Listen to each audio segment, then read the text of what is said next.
You might have heard that live shopping is exploding. And I have to tell you, I have been on Whatnot for a couple of weeks now, and I see why it is.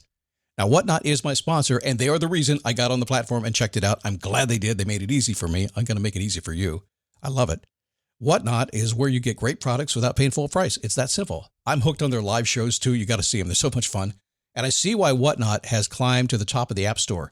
And listen, if you're selling online, or maybe you have a storefront and you're hoping people will find your listing or maybe walk in your store, Whatnot flips that, because on Whatnot, you go live and you sell directly to people in real time. And I may admit, although you didn't hear from me, I may have picked up a couple of power tools or so in the past couple of days. I'm just saying. Whatnot, it's the largest dedicated live shopping platform with beauty, collectibles, electronics, luxury, fashion, even cookies, and anyone can sell. In fact, people who sell on Whatnot sell 10 times as much as any other major marketplace. That's because you're not just listing products, you're building real connections with buyers. So whether you're shopping or you're selling, download the Whatnot app today and get free shipping on your first order. Just search WHATNOT, Whatnot, in the App Store and start scoring amazing deals. So I was whining to my wife the other day, said, I need new glasses. And she said, well, get some. I couldn't tighten them anymore. They were scratched. You know the thing, right? But I didn't want to go through the process because you have to make the appointment. You have to spend weeks to get them done. And you got to pay a fortune, right? That's real. But I did. I spent $500 on frames and glasses, and that was cheap. And then I ordered a pair from my sponsor, Zenni Optical, for $70. Zenni is an online eyewear shop, prescription glasses, sunglasses, blue light lenses, starting at under $30. You go to Zenni.com, you pick a frame, upload your prescription, and they ship it to your door. No appointment, no store, no upsell at the counter. And by the way, if you are saying, do I really need new glasses, or do I have to put up with one pair to do everything I need to do for the next 2 years? No, you can get what you want starting at under $30. And if you've never bought glasses online, don't worry about it. I haven't either. Zenni has a virtual try-on so you can see exactly how the frame looks before you commit to buying them, with no salesman looking at you saying, those look good, but these expensive ones would look better. No, you don't get that. I'm excited. I can't wait to get my Zenni glasses and tell you more about them. If your glasses are overdue for a refresh, now's the time. Go to Zenni.com/podcast and use the code podcast15 for 15% off your first order. The styles sell out, so don't sit on it. That's ZENNI.com/podcast. Promo code podcast15. Well, all right, massively screwed up humanoids, confused. I'm not talking to you, I'm talking to everybody. I mean, you might have been confused like right now. That's why you're listening to the podcast. But there's some of y'all, you've been confused your whole life, and you just found the podcast. It's a good day. I need a boost. I need a daily boost. I need a boost. I need a daily boost. That's so funny. I had a couple of coaching calls today, so I'm talking like this, just 2 calls in a row. And then I get done with the last call I was on. And I walk out. My wife has come home from the gym. I mean, she went to the gym at 7 o'clock this morning. She got home at like 11.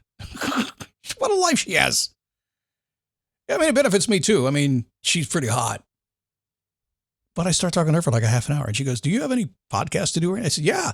She goes, maybe you ought to go in there and record one because you're just going to talk it all out with me. And that's just what I do. My name is Scott. Good to have you. Thanks. By the way, today, a little bit of a happy rant, if you will. I got some energy today. Who knows what's going to happen? There is no script. Well, there is a script. I'll tell you about that here in a second, okay? It's not really a script. I don't script my crap out, okay? I just give you what I got, and that's all I got. And tomorrow I got more because it's like Doritos. We make more all the time, okay? A little practical wisdom, a little fun, a couple of ideas, and yes, with a positive, uplifting, joyful attitude because I just believe the world can be a hot mess, and that's okay. That's okay. We can make a lot of stuff out of a good hot mess. We really can. So I'm on this Face Your Passion coaching call. And I love my calls when I get on. I don't have that many clients. I have like 8 right now. I usually between 5 and 8. I just can't do more than that. It takes the energy out of me. And I think anything you do for your job, you should get energy from it. And currently I have the most amazing people on the planet and everybody else is in my group coaching programs.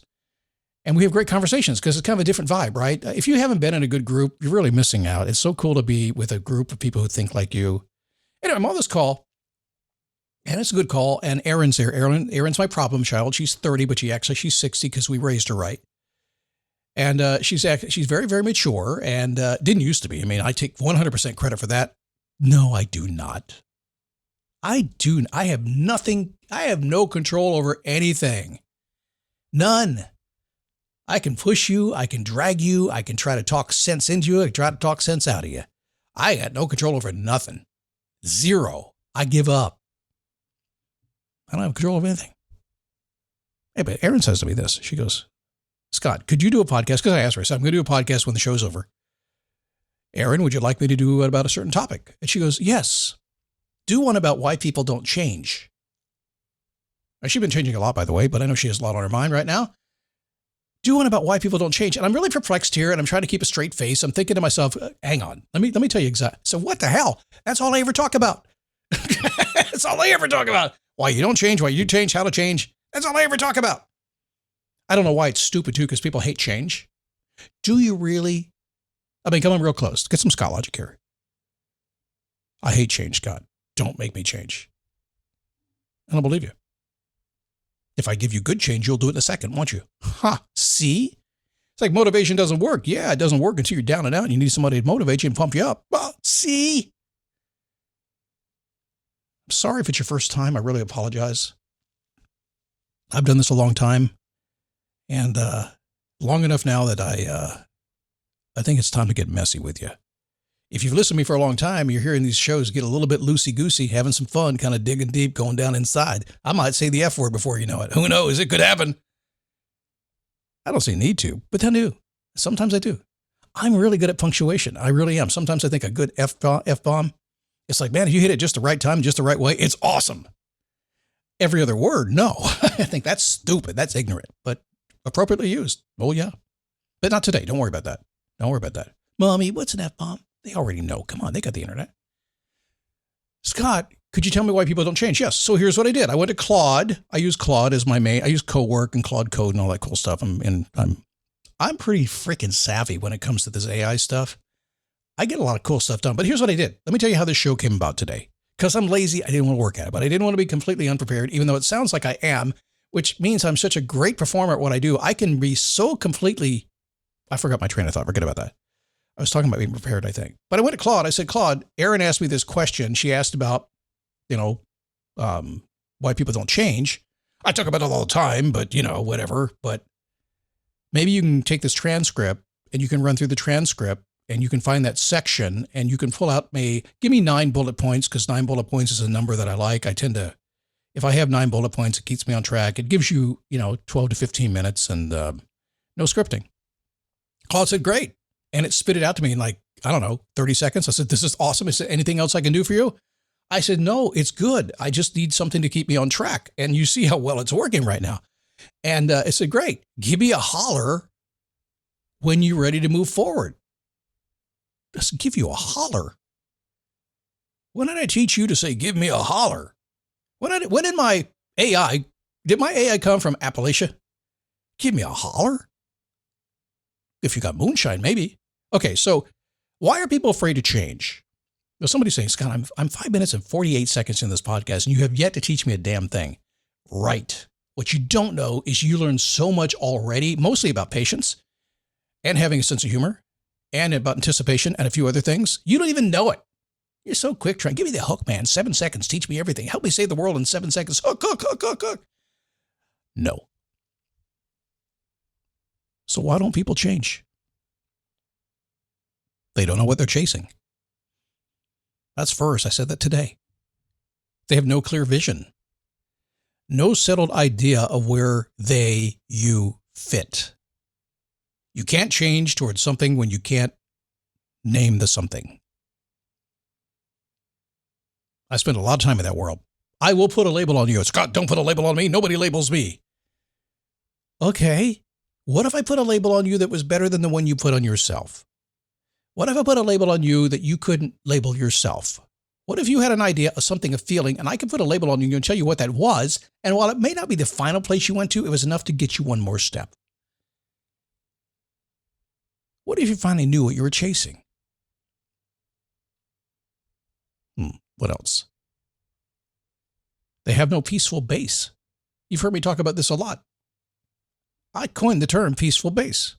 I got the domain. I coined the term one day during a coaching call. We're talking about a foundation of life, of all the stuff that needs to be in place before you can succeed. You cannot build a cool life on a hot mess. You can't do it. Can't do it. Dana Carvey there, right? Can't do it. Yeah, so you have a peaceful base, right? What does it mean? Well, listen, if your bank account is empty, you ain't got no peaceful base. If your time management is out of control, you ain't got no peaceful base. Hang on, I'm approaching Southern Baptist minister now. Your spouse isn't on the same page. You ain't got no peaceful base. You can't build change on top of chaos. You got to get that base first. It's got to be solid. Okay, that's my limit of Southern Baptist preacher. Sorry about that. What else? Well, they haven't found their place in the universe. You haven't found your place in the universe. Religious, spiritual, philosophical, pick a lane, guys. If you're still chasing meaning and you're 50, you got to keep chasing instead of changing. Wait, I could preach that one. May I? If you're still chasing meaning at 50, you're going to keep chasing instead of changing. Hey, there's a calling here for... What I mean is, listen, if you're a spiritual person, you're a universal person, that's cool. Listen, I'm a universal person. I am. I just think God created the universe. That's all. Kind of puts me in a little different way of thinking.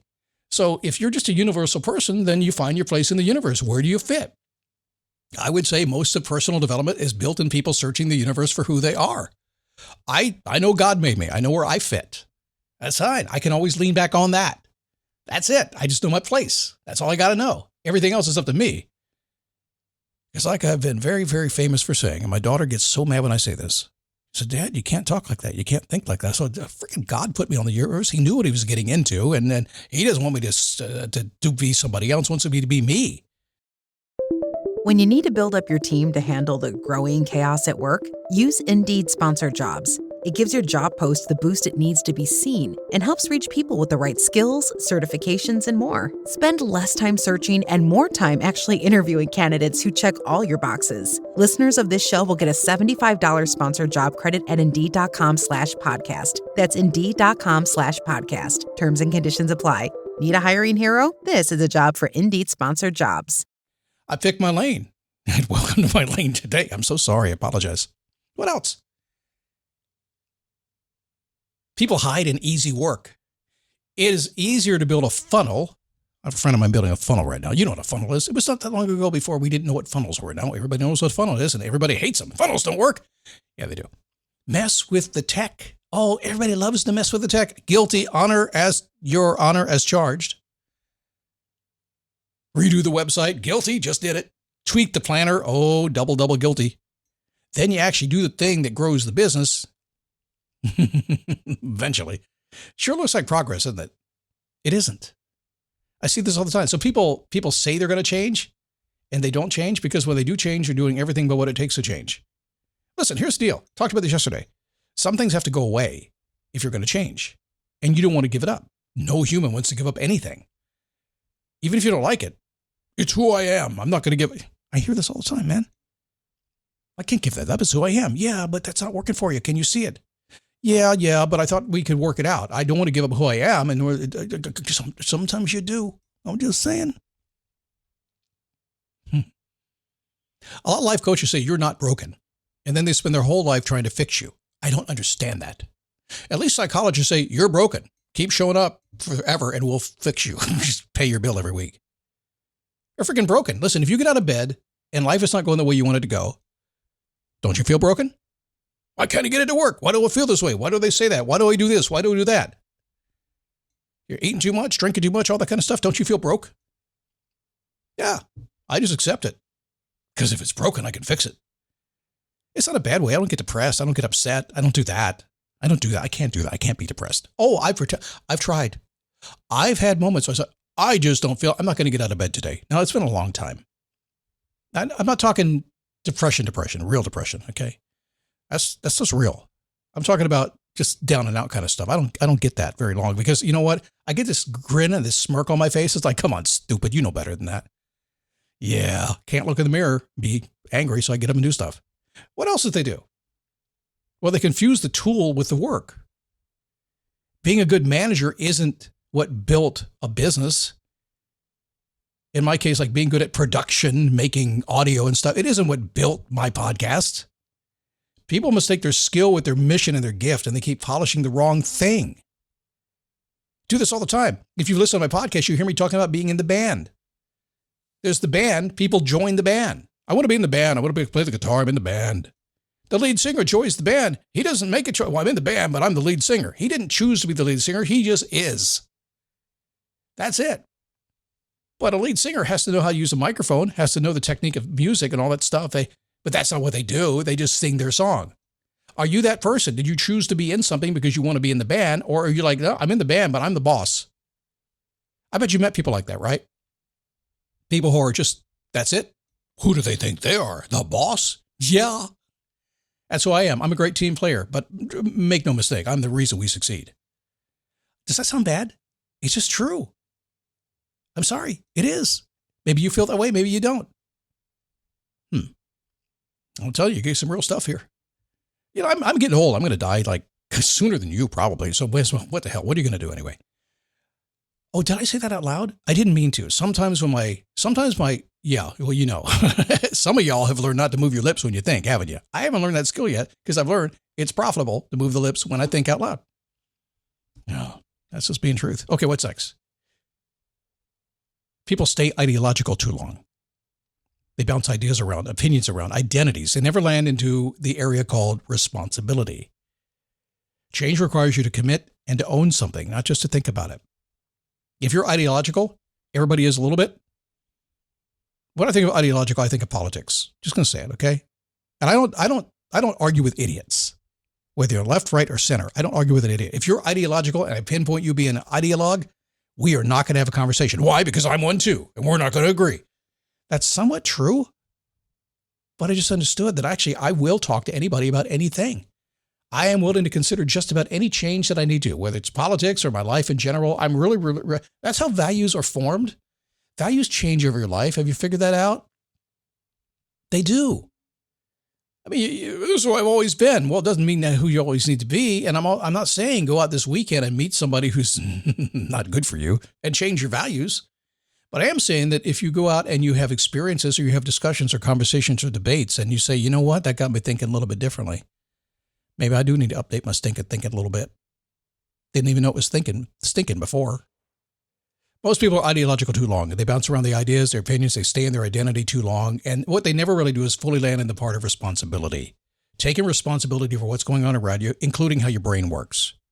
You got to commit. You got to own something. Now just think about it. Well, that's a scary conversation.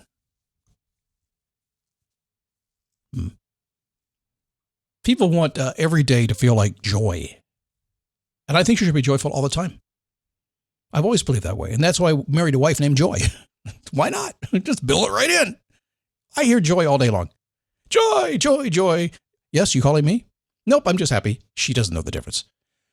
Yes, she does. When the admin gets ugly or the work feels like work, people assume they picked the wrong thing and they start over again and again and again. But real change, you know, it does have unglamorous stretches. You don't have to love it. You just can't quit.